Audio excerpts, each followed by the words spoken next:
Assalamualaikum warahmatullahi wabarakatuh.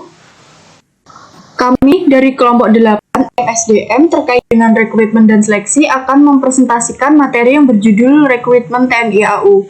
Perkenalkan, saya Eka Wawan Febrianti, NIM B100-20352 bersama dengan dua teman saya, Marisa Rifansa, NIM B100-20359 dan Rida Afni Nurvita, NIM B100-200-370. Mengenal TNI AU. TNI AU adalah salah satu cabang angkatan perang yang merupakan bagian dari TNI yang bertanggung jawab atas operasi pertahanan Republik Indonesia di udara. TNI AU adalah merupakan bagian dari Tentara Nasional Indonesia. Organisasi TNI AU disusun berdasarkan Peraturan Presiden Nomor 66 Tahun 2019. Mabes TNI membawahi Markas Besar TNI AU. TNI AU dipimpin oleh seorang Kepala Staf Angkatan Udara atau yang umumnya disebut dengan Kasau, yang menjadi pemimpin tertinggi di Markas Besar Angkatan Udara atau Mabes AU. Kasau saat ini dijabat oleh Marsikal TNI Fajar Prasetyo. Kekuatan TNI AU saat ini memiliki 3 Komando Operasi Udara Nasional, yaitu Komando Operasi Angkatan Udara 1 atau KOP 1, yang bermarkas di Jakarta Timur, Korps AU 2 yang bermarkas di Makassar, dan Korps AU 3 yang bermarkas di Biak, serta Komando Pemeliharaan Material Angkatan Udara atau Kohormat AU. TNI Angkatan Udara juga memiliki satuan khusus yang disebut dengan Korps Pasukan Khas TNI AU atau Paskas TNI AU. Pasukan ini terkenal dengan sebutan Korps Baret Jingga.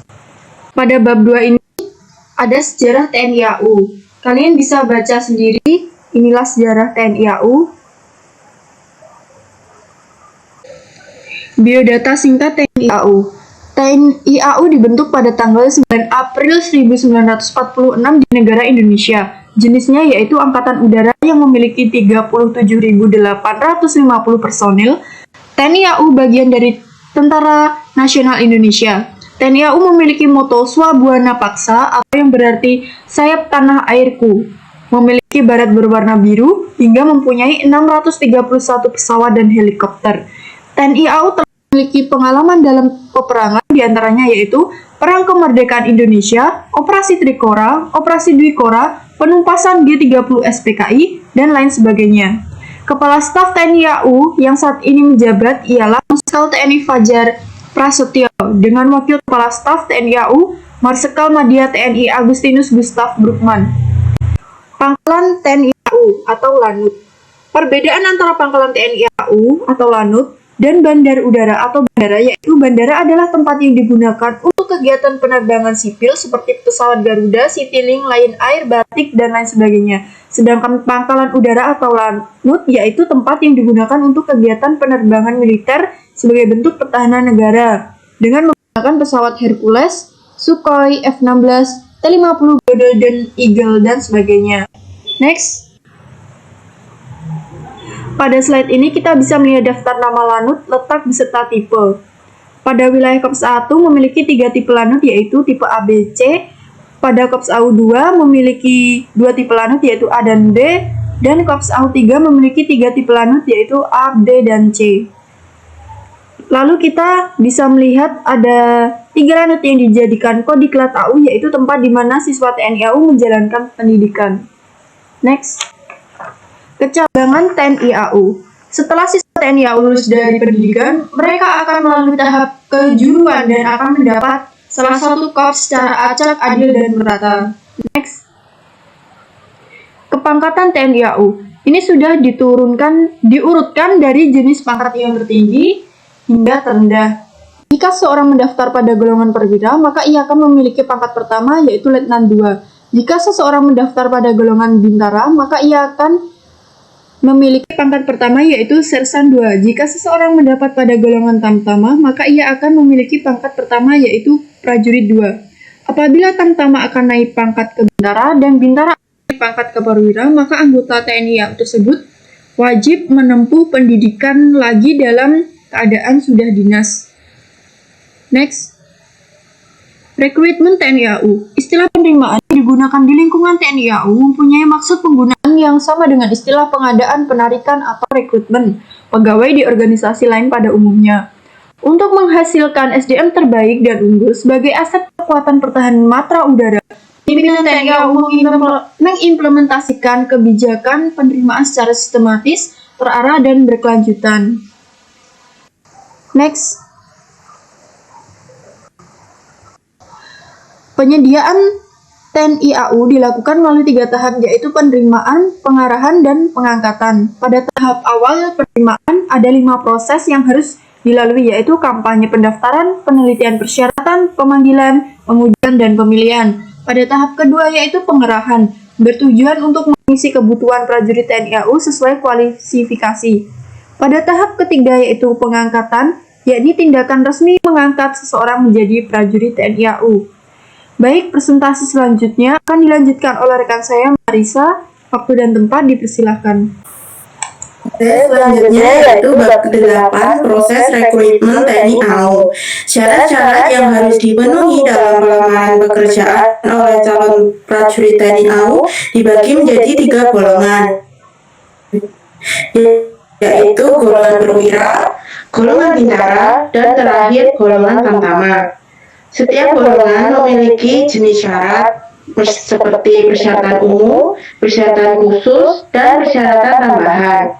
Bagi calon prajurit TNI AU yang melamar sesuai dan memenuhi syarat-syarat yang telah ditentukan, maka calon prajurit TNI AU tersebut melanjutkan tes melalui tahap seleksi. Tes dan seleksi tersebut dibagi menjadi 2, yaitu tes seleksi tingkat daerah dan tes seleksi tingkat pusat. Selanjutnya, dari hasil observasi dan wawancara dengan beberapa pejabat Panda, diketahui adanya syarat-syarat yang harus dipenuhi aparat pekerjaan oleh calon prajurit TNI AU.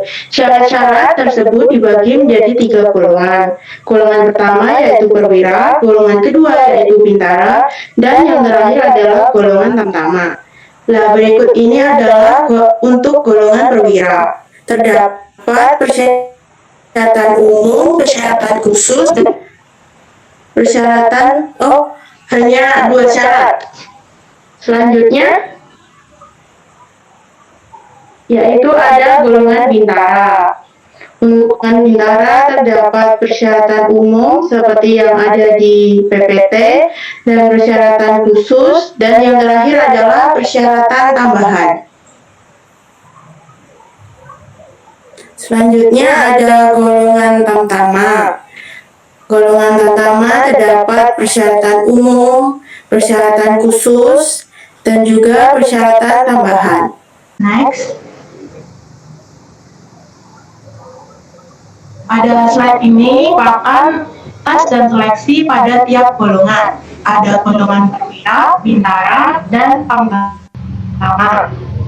Dan dari data yang didapat dalam pelaksanaan penelitian di atas, bahwa rekrutmen prajurit merupakan langkah awal yang sangat menentukan keberhasilan pembinaan personel TNI AU selanjutnya. Pada giliran berikutnya, keadaan itu sangat berpengaruh pada kekuatan TNI AU. Karena jika sering tidak mencapai hasil yang diharapkan, maka dapat berdampak buruk pada jangka panjang bagi pertahanan negara matra udara. Selanjutnya dilanjutkan oleh Rida. Dipersilakan. Ya, terima kasih. Selanjutnya bab 9. Bab 9 menjelaskan kompensasi pada organisasi TNI Angkatan Udara. Gaji prajurit TNI Angkatan Udara dibayarkan tiap bulan, dituangkan pada suatu daftar pembayaran gaji induk.